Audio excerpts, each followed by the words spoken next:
감사 주일 예배에 나오신 여러분들 한 분 한 분을 주님의 이름으로 축복하고 환영합니다. 좀 전에 말씀드렸지만 주일 일부 예배는 새벽 예배에 이어서 말씀이 진행됩니다. 그래서 오늘 추수감사 주일인데도 불구하고 오늘은 시편 말씀으로 말씀을 전하게 되고요.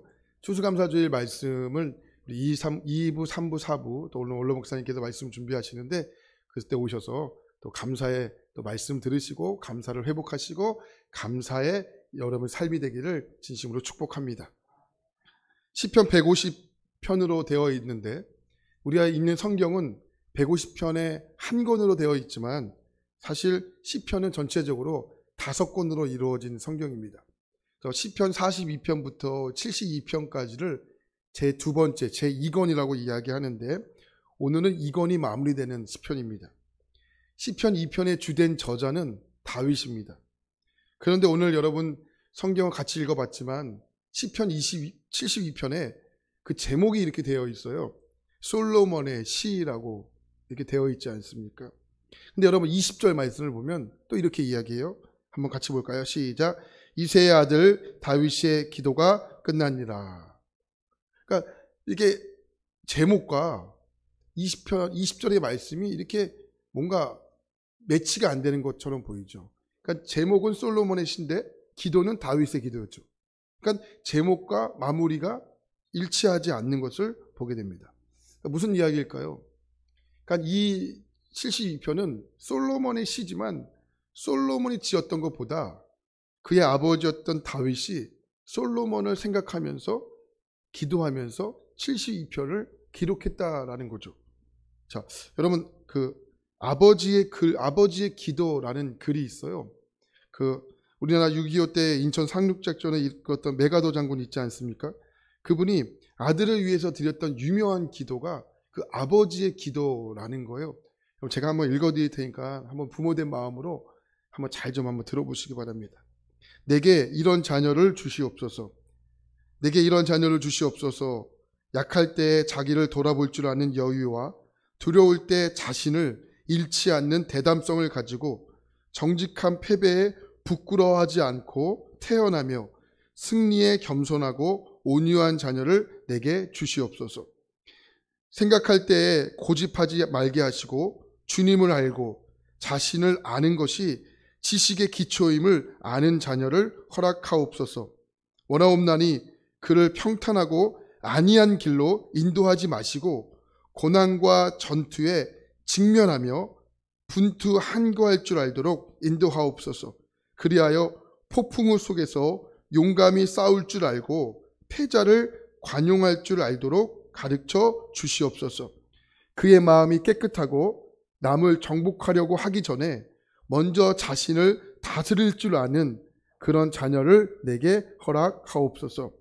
이런 것들이 허락하신 다음에 이에 대하여 내 아들에게 유머를 알게 하시고 생을 엄숙하게 살아감과 동시에 생을 즐길 줄 아는 자녀가 되게 하옵소서. 자기 자신에게 지나치게 집착하지 않게 하시고 겸허한 마음을 갖게 하시고 참된 위대성은 소박함에 있음을 알게 하시고 참된 지혜는 열린 마음에 있으며 참된 힘은 온유함에 있음을 명심하게 하옵소서. 그리하여 나 아버지는 어느 날 내 인생을 헛되이 살지 않았노라고 고백할 수 있도록 도와주시옵소서. 여러분 참 멋진 기도이지 않습니까? 네. 메가더의 기도가 아마도 시편 72편을 이렇게 보면서 참고하며 쓰지 않았을까라고 싶습니다. 왜냐하면 그 메가더 기도의 내용과 오늘 시편에 나오는 이 내용의 기도가 이 다윗의 기도가 너무나도 내용이 이렇게 일치하는 것을 보게 되는 거예요. 여러분 특별히 여기 다 부모님들이시죠? 부모님들이 자녀들이 이렇게 키울 때 또 클 때 또 지금도 마찬가지지만 다 기도하지 않습니까? 여러분 만약에 고민되시면 자녀를 위해서 무슨 기도를 할까? 자녀를 위해서 어떤 기도를 할까? 여러분 만약에 고민되신다면 시편 72편을 한번 많이 좀 읽어보십시오.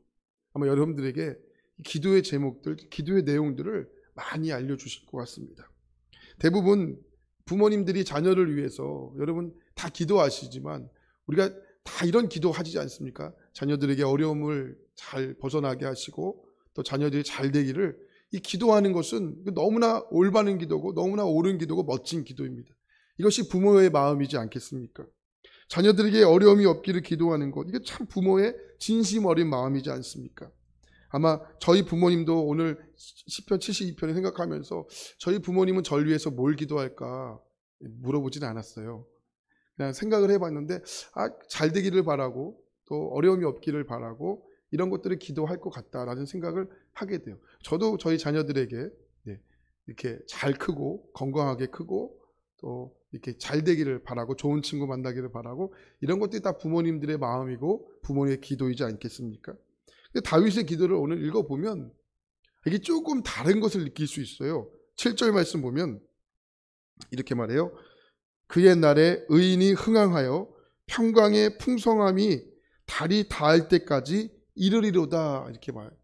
이게 뭘까? 그러니까 다윗이 아들인 솔로몬을 위해서 기도하는데 축복되고 잘 되기를 바라기 이전에 다윗이 이것을 기도하는 거예요. 좀 쉬운 성경으로 읽어드리면 이 말씀 이렇게 표현해요. 왕이 살아있는 동안에 그 땅에 정의가 싹트게 해주십시오. 이렇게 기도를 하죠. 아마 다윗이 죽음을 앞두고 있는 것 같습니다. 여러분, 우리가 유언을 남긴다고 하지 않습니까? 근데 유언을 남길 때 대다수 그 유언 가운데서는 여러분 진실하고 중요하고 정직하고 부모의 간절한 바람이 들어있는 것이 유언이지 않습니까? 근데 다윗이 죽음을 앞두고 있을 때 그 솔로몬에게 해주고 싶은 말이 바로 그거예요. 솔로몬이 나라를 다스릴 때 그의 땅에 풍성하고 그의 땅이 잘 되고, 그게 아니고 그의 땅에 뭐가? 정의가 싹트게 해 주십시오. 그 기도를 하고 있다는 거예요. 이것이 유언이면 이것이 다윗의 진심이지 않겠습니까? 여러분, 다윗도 왕이에요. 그야말로 힘의 능력을 갖고 있는 사람이었다고요. 왕의 말 한마디가 사람을 죽고 살리는 것은 이게 아무런 영향이 되지 않는 거였다고요. 근데 다윗은 어떤 왕이었습니까? 왕의 권력을요 함부로 사용하지 않았던 왕으로 유명한 사람입니다. 물론 다윗이 실수를 하게 되죠. 다윗의 일평생의 왕의 자리가 그의 권력을 함부로 사용하지 않도록 하나님 앞에 살았던 왕이었습니다. 다윗이 왕이 된 다음에 가장 두려웠던 일이 백성들을 재판하는 일이었습니다. 왜 그렇습니까? 다윗은 그것을 알았습니다. 이 왕의 자리는 하나님을 대신해서 백성들을 다스리는 그런 자리라고 생각했기 때문이었습니다. 그렇기 때문에 여러분, 어떻게 함부로 할 수 있겠습니까? 특별히 다윗이 신경을 쓴 것은 가난한 자들이었습니다. 지금도 그렇지만 가난한 사람들은 어느 시대나 공평하게 재판을 받기가 어려운 시대이지 않습니까? 다윗은 가난한 자들이 억울하게 하지 않는 것, 그러니까 다윗은 왕이 됐을 때 가난한 자들이 공평하게 사는 것, 정의롭게 사는 것, 이것이 좋은 왕이라고 생각했던 왕이었습니다. 그러니까 재판할 때마다 하나님께 기도한 거예요. 그것이 다윗이 왕으로 있을 때 가장 어려운 일이었습니다. 자, 오늘 말씀 12절과 14절 말씀 보니까 이렇게 표현하죠. 그는 궁핍한 자가 부르짖을 때에 건지며 도움이 없는 가난한 자도 건지며, 그는 가난한 자와 궁핍한 자를 불쌍히 여기며 궁핍한 자의 생명을 구원하며 그들의 생명을 압박과 강포에서 구원하리니 그들의 피가 그의 눈앞에서 존귀 여김을 받으리로다. 다윗이 이렇게 왕이었을 때 특별히 가난한 자, 억눌린 자, 궁핍한 자의 그런 어려움과 괴로움을 이것을 살폈던 왕이었기 때문에 솔로몬에게 이것을 이야기하는 거예요. 왕이 해야 할 일은 이것이다. 정의가 그 나라 가운데 싹트게 해야 한다. 이것을 이야기하는 것입니다. 그러니까 다윗은 하나님 나에게 왕을 주신 이유는 힘없는 자들, 어려운 자들에게 이렇게 존귀하게 존재인 것을 깨닫게 하기 위해서 왕이 됐다라고 생각한 것 같습니다. 아마도 다윗이 이런 마음이 있었기 때문에 하나님이 다윗에게 기름을 부으시고 또 하나님이 다윗을 볼 때 내 마음에 참 든다. 내 마음에 족하다. 내 마음이 너무 흡족하다. 합한 사람이다라는 것이 그것이 아니겠습니까? 내 마음이 너무 좋다. 너를 왕으로 세운 것이 너무 내가 행복하다. 하나님이 이런 표현까지 하시지 않았습니까? 이것이 너무나 중요한 것을 알기 때문에 다윗이 솔로몬에게 이런 마음으로 나라를 돌봐야 된다. 이런 마음으로 나라를 살펴야 된다. 이렇게 이야기하는 겁니다. 왕이 살아있는 동안에 그 땅의 정의가 싹트게 해주십시오. 자, 오늘 말씀 1절 말씀 보면 다윗이 그런 마음을 또 읽을 수 있는데, 하나님이여 주의 판단력을 왕에게 주시고 주의 공의를 왕의 아들에게 주소서. 2절입니다. 그가 주의 백성을 공의로 재판하며 주의 가난한 자를 정의로 판단하리니.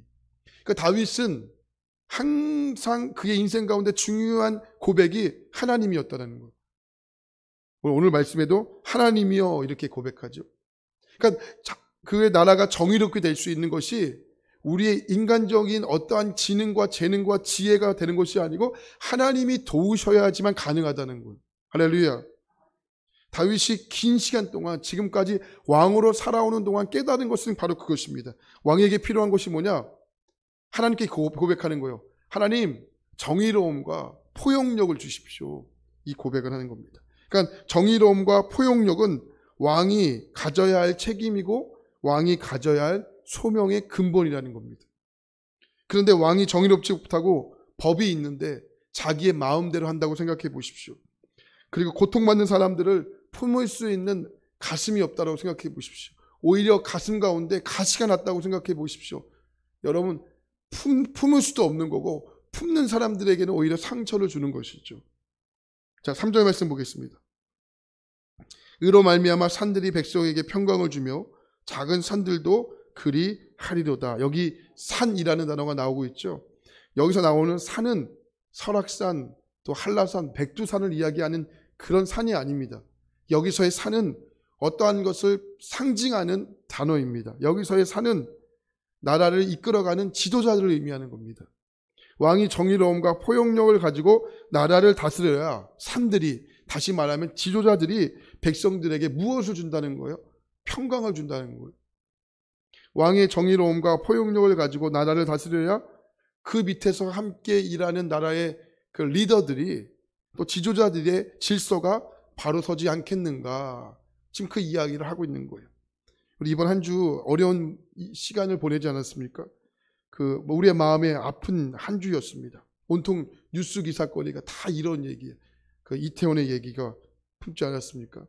애도 기간도 저희가 한 주간 동안 보냈고 또 온 국민들이 우울한 한 주를 보내지 않았습니까? 여러분, 국가의 의무가 무엇이죠? 국민들을 안전하게 보호하고 책임져 주는 일이 국가의 의무이고 또 우리가 그것 때문에 세금을 내는 것이 아니겠습니까? 근데 우리 이번 주 한 주간 우리를 힘들게 한 것이 무엇입니까?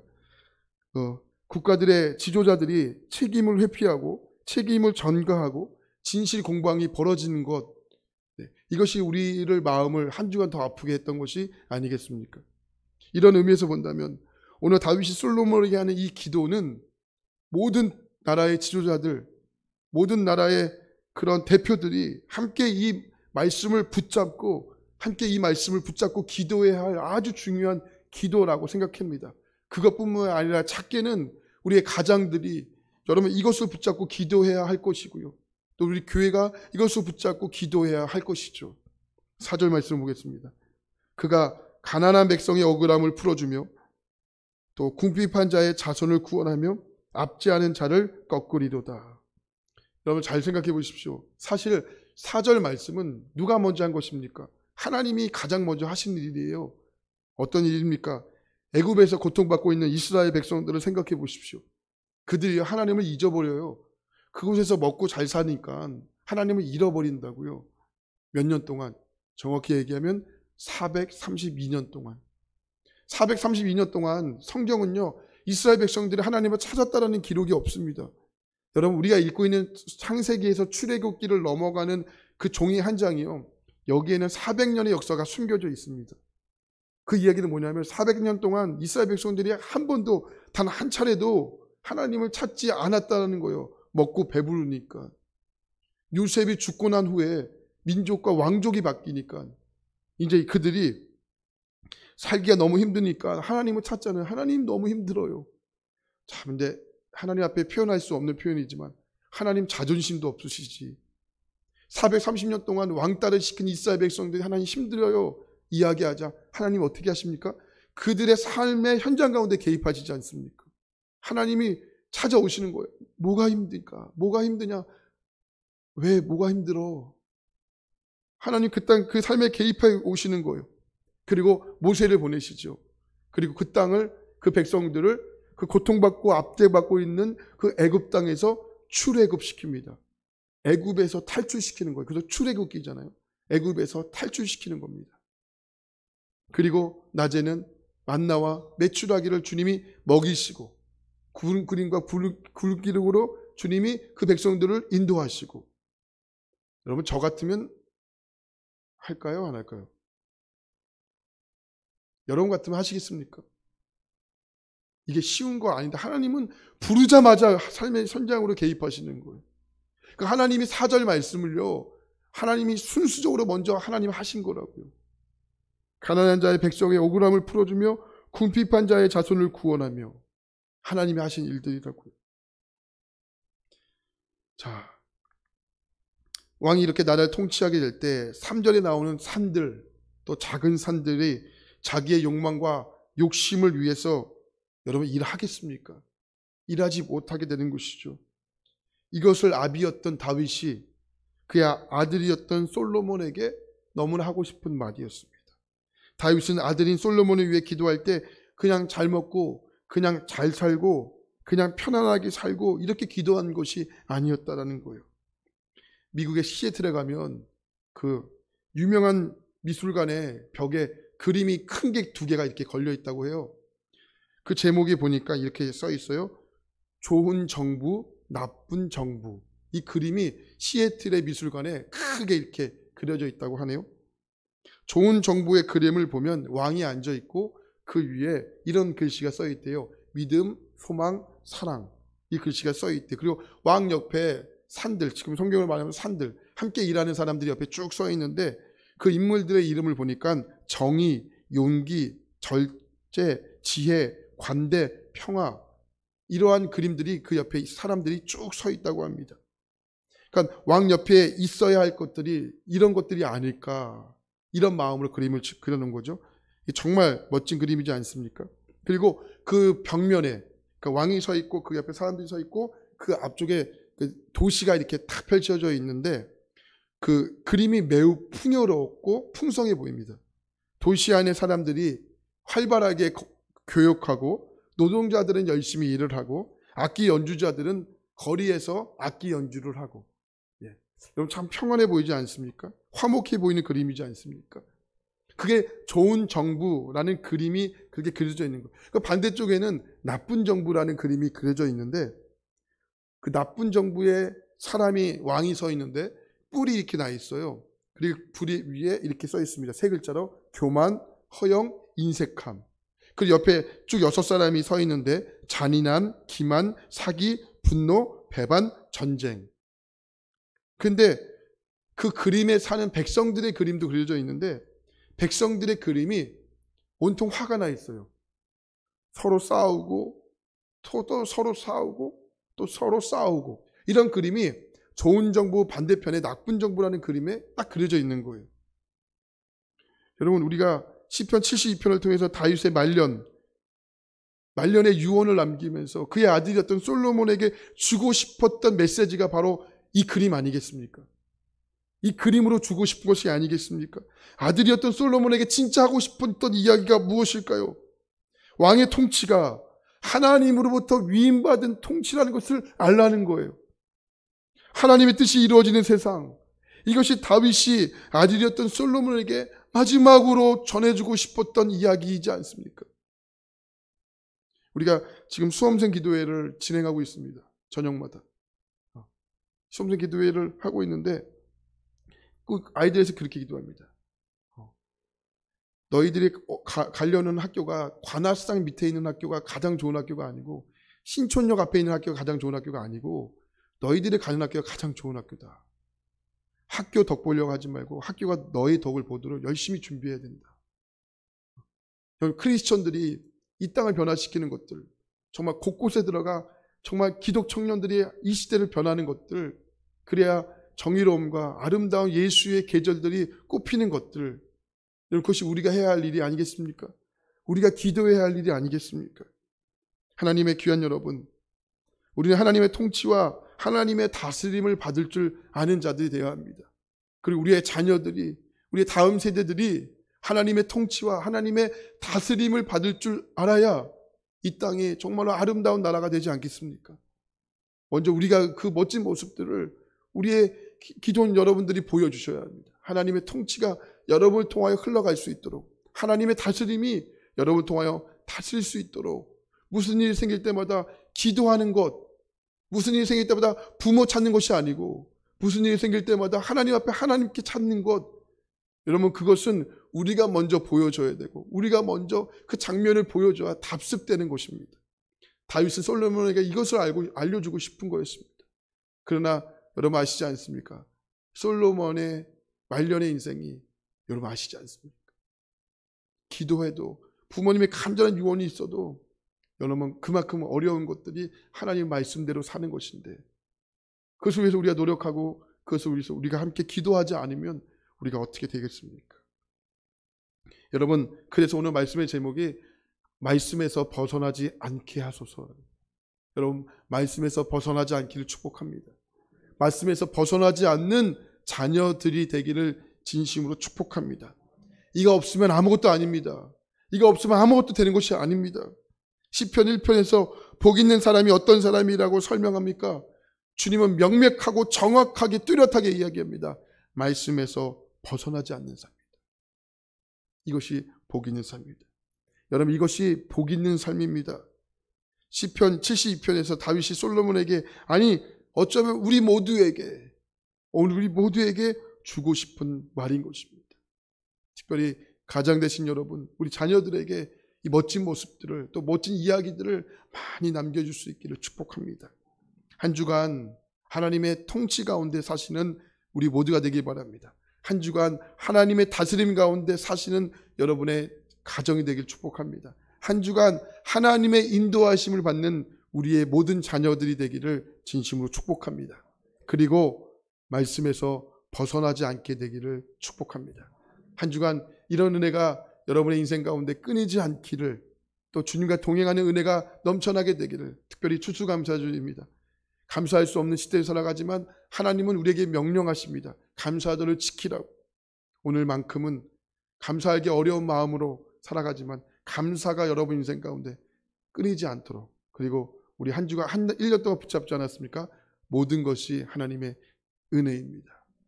이 고백이 우리의 고백에 한 줄을 남긴다면 이 고백으로 여러분의 인생을 살아내시기를 축복합니다. 기도하겠습니다.